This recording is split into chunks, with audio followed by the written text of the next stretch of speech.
Fala pessoal, sejam bem-vindos a mais um vídeo aqui no canal. Hoje estamos com o 2008, sim, para quem é antigo no canal já conhece bem a nave aí, mas para quem chegou depois, esse 2008 Crossway é da minha mãe. Eu tô passando 30 dias aí com o carro e eu resolvi fazer um feedback para vocês, né?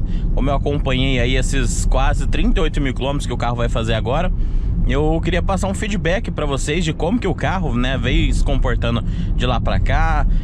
Existe sim vantagens de ter um crossover, né, ou SUV, como todo mundo chama.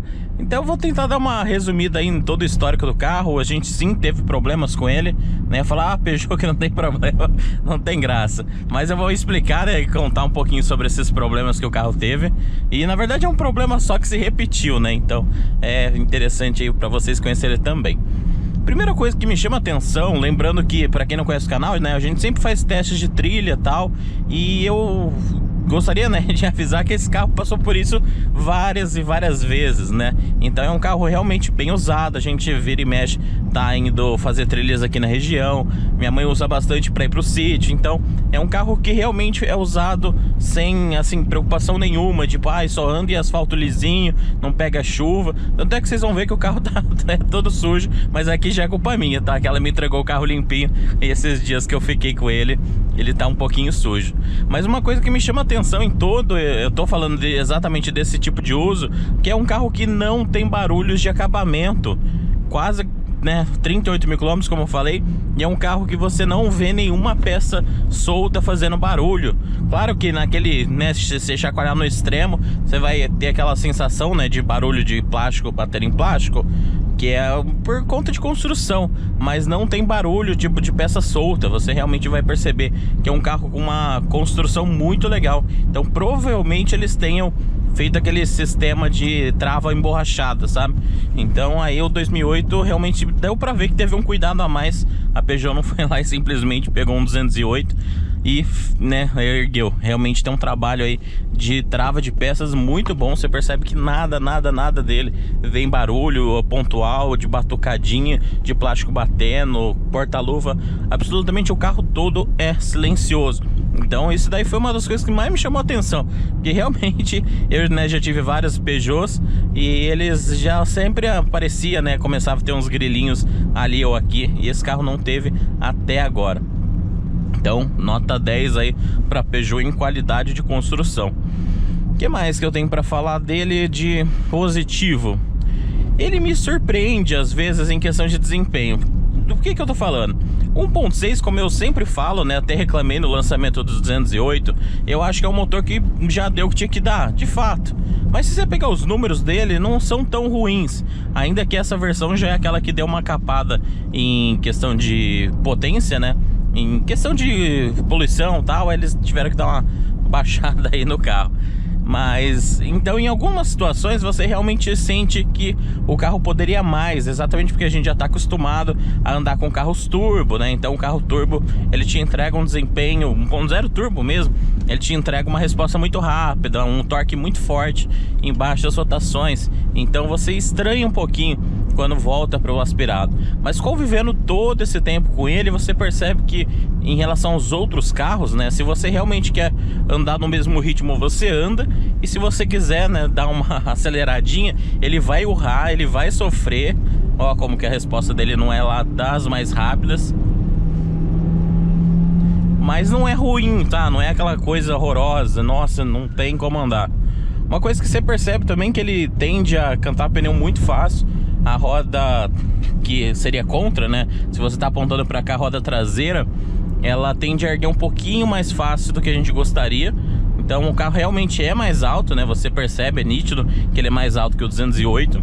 E por que eu tô falando tanto 208, né? Porque realmente isso aqui é um crossover, é um 208 modificado do meio para trás praticamente. As portas até são do 208. Se você tirar essa daqui, você pode pôr no 208 inteirinha, que cabe sem pôr e nem tirar nenhuma peça. Então é um carro que realmente você vai perceber que ele foi realmente erguido, tem uma altura muito boa, isso ajuda muito no dia a dia. É um carro que em nenhuma situação até hoje a gente, tipo, pegou no meio, raspou a frente, raspou atrás, nada. Até a frente desse carro é muito boa de ângulo de entrada. Então no dia a dia é um carro positivamente muito prático de se usar. Então, assim, é um carro realmente que me surpreende, porque eu tenho uma impressão ruim dele, sabe? Quanto mais tempo eu fico longe dele, mais eu fico pensando, falando, nossa, né, poderia ter escolhido outro carro, né? A minha mãe que escolheu, ela adorou o carro de vista, mas daria pra dar uma cutucadinha, né, pra ela ter pego outro carro. E eu também não sou muito fã, porque eu acho ele com a ergonomia dele muito apertada para um cara do meu tamanho. Mas se a pessoa, né, tem porte normal, como eu brinco, se a pessoa tem um tamanho normal, se a pessoa é baixinha, vai se tornar um carro grandão. Mas qualquer pessoa ali com 1,80 para cima já não vai se sentir tão confortável quanto gostaria num carro desse. É muito fácil, principalmente nessa versão que a gente tem teto, até principalmente o passageiro, porque aqui o motorista, eu abaixo o banco, eu acho uma posição legal, mas para quem vai ali do lado direito, é muito fácil raspar a cabeça no teto. O banco, ele é muito erguido, então é um carro que realmente não tem espaço legal. Eles não ampliaram o teto, isso é uma pena. E ele até tem o desenho traseiro fingindo, né, que ergue o teto, mas na verdade é só um efeito estético, não tem função nenhuma. Então é muito fácil pessoas mais altas e pessoas gordas que têm a posição da cabeça mais elevada por toda a gordura adiposa ali na parte da polpa, vai se sentir um pouquinho num carro muito compacto. Então acho que essa é a sensação. Esse o 2008 eu acho que é o carro que mais passa essa sensação da categoria, né? Porque ele realmente não passa uma sensação de, pô, entrei num carro grande. Não, ele entrou, você se sente num 208, só que mais alto. E é nítido o quanto é mais alto, né? A posição de dirigir, mesmo eu aqui que eu uso no mais baixo, já me sinto no carro mais alto. Então nesse sentido é bem positivo. Ah, Fernando, você está enrolando para falar o que você teve de problema. Então, pessoal, esse carro, ele já deu 4 vezes o mesmo problema, que é simplesmente do dia para noite, minha mãe vai ligar. Eu tive só uma vez que foi comigo, as outras vezes foi tudo com a minha mãe. De manhã ela vai ligar o carro normalmente, dá a partida, o carro acende a luz da injeção, aparece a mensagem falha no motor, o carro funciona, mas dá a impressão que funciona com meio motor, digamos assim, sabe? Ele entra como se fosse no modo de emergência, mas em nenhum lugar ele fala modo de emergência. O câmbio continua funcionando normal, mas você percebe que o motor não dá força o suficiente até para a pressão do câmbio. Então dá para se deslocar, mas o carro fica se forçando, né? E realmente não é a situação, realmente era uma situação para nesse lugar você chamar o guincho. Então já foi para a concessionária 3 vezes e simplesmente não acham defeito. Na penúltima vez que esse carro deu, né? Eu tava dirigindo o carro, eu peguei e fiquei puto, falei, não é possível, cara, no meio, né, do dia eu tô usando o carro, não fez nada, não aconteceu nada e o carro vai fazer graça. E aí eu peguei simplesmente, né, fui lá na bateria, tirei a bateria, que uma coisa positiva de Peugeot é que você já tem um clique ali facinho de tirar, não precisa de nenhuma ferramenta, eles já sabem que dá problema, então eles facilitaram pra gente. E aí você levanta o negócio, tira eu acho que é o negativo, e aí você devolve na memória ali, clicou, desligou, voltou. Se você resetar o carro dessa maneira, o carro volta ao normal. Ou seja, é uma falha eletrônica boba, porque o carro não tem nenhum problema, né? Porque se fosse um problema, deu pau numa bomba, sei lá, num bico, qualquer coisa, se fosse de fato uma falha, você iria resetar o carro, a falha continuaria ali e o problema persistiria. E aqui não, é simplesmente alguma coisa eletrônica que resolve acordar de mau humor e fala, agora não quero funcionar. E aí você pensa em toda a experiência negativa. Eu já peguei minha mãe chorando por conta dessa porcaria de defeito, porque minha mãe já leva pro lado, tipo, é olho gordo, é pessoa que, né, é outra vibe. Mas como, né, eu falei, não, mãe, fica tranquila, a gente vai descobrir o que é isso. E a concessionária não descobre. E é nesses pontos que a Peugeot, Citroën e qualquer outra montadora que tem um feedback tão ruim assim de pós-venda, acaba deixando a gente na mão. Porque pensa comigo, né? Eu, como eu sei desse negócio da bateria, agora eu já ensinei ela não sei se ela tem coragem de mexer na bateria, mas pelo menos ela já sabe que se der esse problema é só fazer isso. Até que já deu com ela, com meu pai, e meu pai mesmo fez isso. Eu avisei ele já fez também.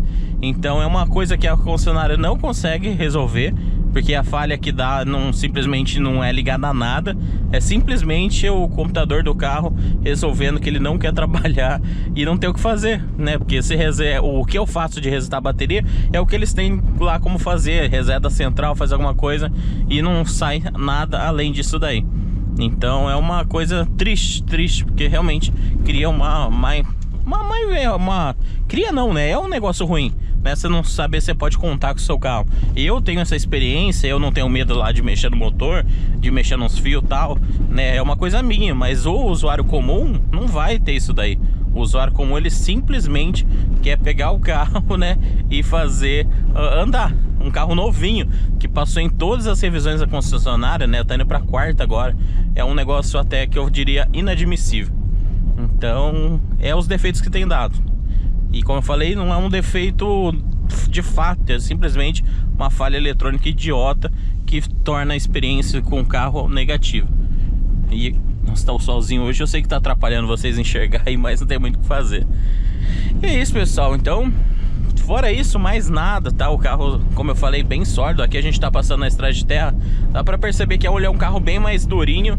Apesar do 2008 ter uma suspensão muito mais trabalhada, sabe? Você percebe, principalmente em rodovia, como ele tem uma absorção muito melhor do que tem a linha antiga, né? 307 que a gente já teve, Peugeot Rogar.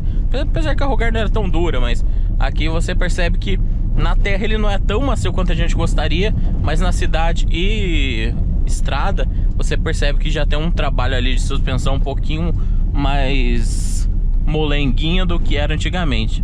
Mas aqui na terra, que é o extremo, né? Que aqui tá bem... Depois que choveu bastante, a terra tá compactada e cheia de ondulações. Eu percebi que tá bem judiado aqui, tá bem difícil. Aí, claro, dá pra dar uma baixada na pressão do pneu pra tentar buscar uma coisa um pouquinho mais macia. Mas aqui no original, como a gente sempre faz com todo o carro não tá muito legal não. Beleza? Então... vamos sair daqui. Infelizmente hoje eu tô gravando de manhã e o sol não vai ajudar muito nessa situação. Mas a gente tá indo lá para uns testes de rampa que eu não fiz com esse carro. E eu vou deixar para comentar no outro vídeo uma curiosidade desse carro nesse tipo de uso off-road, tá? Mas eu não vou fazer nesse vídeo. Já assiste o próximo vídeo que vocês vão gostar, que eu vou fazer o teste lá de rampa que eu não fiz com esse carro e já dar um feedback de uma coisa que eu reparei desse carro. Já adianto, negativa dele, beleza? Então é isso, pessoal. Um abração pra vocês, muito obrigado por ter visto mais esse vídeo. Qualquer dúvida, estou nos comentários, se você quiser um feedback, né? Ah, Fernando, eu tô de olho no carro desse, queria saber tal coisa e tal. Eu tô 100% disponível aí pra vocês, belezão? Um abração e até o próximo vídeo.